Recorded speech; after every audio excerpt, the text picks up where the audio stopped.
We told you this was coming. Trump DOJ lawyers, your bar licenses might be toast, and you might be heading to prison. You don't have absolute immunity, and your lives might be ruined, just like those who came before you, those who worked for Donald Trump. Didn't Michael Cohen's warning from Otisville Federal Penitentiary ring any bells? Or how about all the other Trump lawyers who quit, or weren't paid, or were thrown under the bus? That wasn't enough. You thought you were special, that you were such hot-shot lawyers you could navigate this? Nope. Donald Trump is throwing you under the bus in one of the most blatant ways yet. You supported his policy of kidnapping migrants and throwing them into foreign extermination camps, defying federal judges' orders. Guess what? Those federal judges are not happy with you, Trump DOJ lawyers. You're now in their crosshairs. So, let me break down what went down. Judge Boasberg in D.C. issued an order finding probable cause for criminal contempt against the Trump administration, not civil criminal contempt. Meaning, if the Trump DOJ won't prosecute, Judge Boasberg can appoint a special counsel independent of the Trump DOJ to prosecute these Trump lawyers and officials who defied the court's order. Let me read you the order. And let me show you what Donald Trump said when asked about this order. Was he going to help his lawyers? No, of course not. He's Donald Trump. He doesn't help anyone. He loves to see his own people suffer, and everyone else too. Judge Boasberg's order from April 16, 2025, 11:57 a.m. reads, "Given the finding of probable cause for contempt set forth in the accompanying memorandum opinion, the court orders that 1. If defendants, the Trump regime, opt to purge their criminal contempt, they shall file by April 23, 2025, a declaration explaining the steps they have taken and will take to do so. 2. If defendants opt not to purge their contempt, they shall instead file by April 23, 2025, declarations identifying the individuals who, with knowledge of the court's class-wide temporary restraining order, made the decision not to halt the transfer of class members out of U.S. custody on March 15 and 16, 2025, signed by Chief Judge James Boasberg on April 16, 2025. I'm not saying the judge followed our advice, but this is what we predicted a smart judge would do. Trump has absolute immunity according to the Supreme Court, so there's not much you can do there. What are you going to do? Fine the Trump regime? It's taxpayer money, not Trump's personal funds. So, you'd be transferring taxpayer dollars from the Trump regime to the court, back to the federal government? That doesn't make sense. But I said, what's their weak spot? The bar licenses of these Trump lawyers, the enablers, the DOJ officials who aid and abet the Trump regime's unlawful conduct. They need to be held accountable. If they don't uphold ethical standards like candor to the court and compliance with court orders, they should face consequences. That's why the criminal contempt is against them. The Trump lawyers, the Trump State Department officials, everyone in the chain of command from top to bottom. And they'll say, but Judge, we were just following orders. Should we reference the Nuremberg trials? Just following orders? You violated court orders.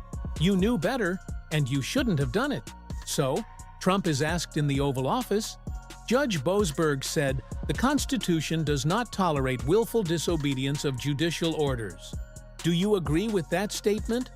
Trump goes, you're going to have to speak with the lawyers. I have nothing to do with it. Go and ask them. Here, play the clip. Are you trying to remove him, Mr. President? You have a question? Mr. President, yesterday Judge Boasberg, in a case against your administration, said the Constitution does not tolerate willful disobedience of judicial order. Do you agree with that statement? Well, you're going to have to speak to the lawyers. We have great lawyers. I can tell you this, we're doing a fantastic job of getting criminals out of this country who Biden allowed into the country. hundreds of thousands of criminals, murderers and drug dealers.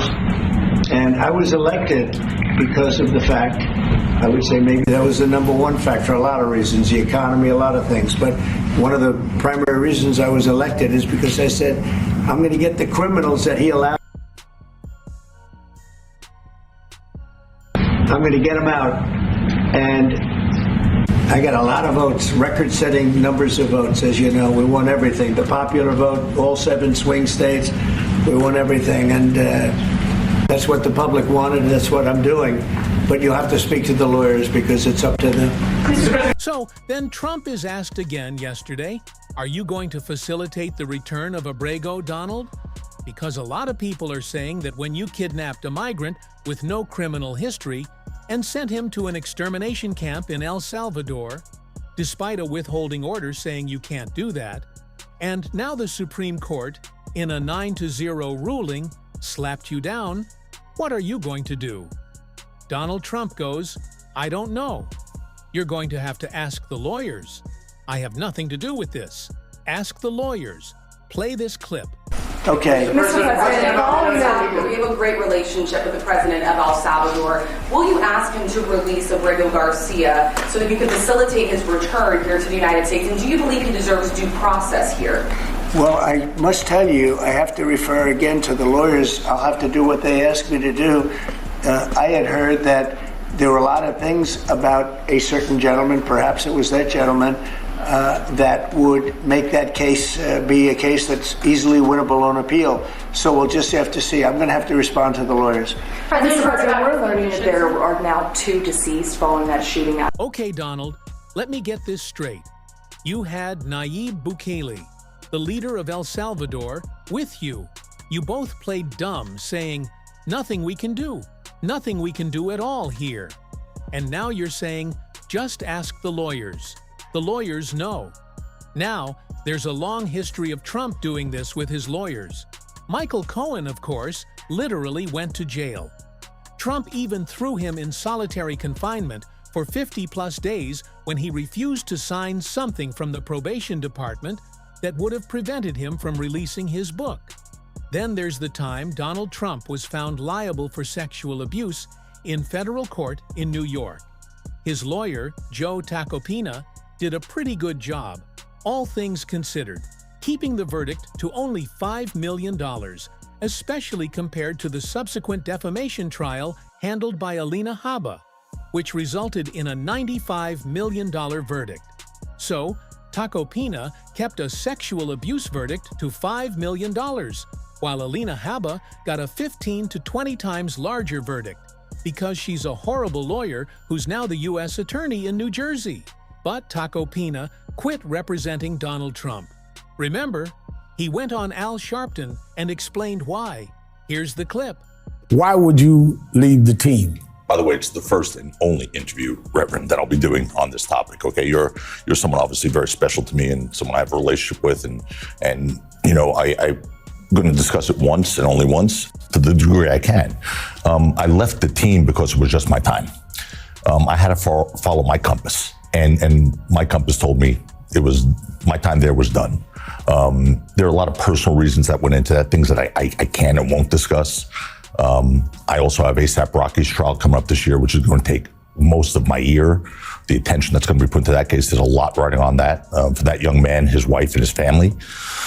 But there are personal reasons. And you know, as much as I'd love to discuss them, I just can't, because while I see many lawyers, ex-lawyers of the president, go on television once they're removed from the team or leave the team and discuss him and his legal team and have something to say and criticize everyone around, it's not professional. It's petty ante. It shows a lack of confidence in oneself when you go out there and do that. There's also a fiduciary obligation. So regardless of how I feel personally, I have to stay close to the vest when it comes to the exact personal reasons. Reverend, you and I are very close. We can always talk about that. But I just don't want to be like the lawyers who do things that, in my opinion, make them look very bad and violate what an attorney's privileges mean to a client, whether you are with the client or no longer with the client, whether you like the client or don't like the client. But I just had to follow my compass, and it was my time. You know, An important detail that's not getting enough attention in the reporting about Abrego Garcia showing signs of life is that Democratic Senator Van Hollen heroically met with him in El Salvador. They were photographed together after the Trump regime mocked Van Hollen, posting memes and AI images of him with face tattoos and MS-13 tattoos, just generally ridiculing him. Senator Chris Van Hollen met with Abrego Garcia, and I know Nayib Bukele is trying to portray this as some kind of masterful chess move, but let me tell you what I think really happened. This isn't being reported elsewhere, and while I have contacts there, it's also just common sense. There was a DOJ revolt happening. Pam Bondi, the Attorney General, and other lawyers were saying, "You're throwing us under the bus. We need to show some progress to the judge, or we'll lose our licenses. We won't be able to do anything else you want." So, Judge Boasberg and Judge Zinas, in my view, executed a perfect 1-2 punch, applying pressure on the lawyers. Then Trump, in typical Trumpian fashion, throws them under the bus. They revolt, threatening mass resignations if they don't see signs of life. Boom! Suddenly, there are signs of life. Do you see what's happening here? And I know Bukele and Trump want to portray this as strength, as checkmate. Okay, checkmate? Sure. I just want to ensure due process. If you want to say checkmate, fine. We just want due process for people. We live in a country of due process, of habeas corpus in the United States, okay? If someone is found guilty, they're guilty. If they're a bad guy, put them through a trial. If they're a bad guy, I want to see the maximum law and order applied. But we go through the process. That's our country. You like it, you don't like it, whatever. That's our process. That's what we have. We have a constitution. Thanks for watching.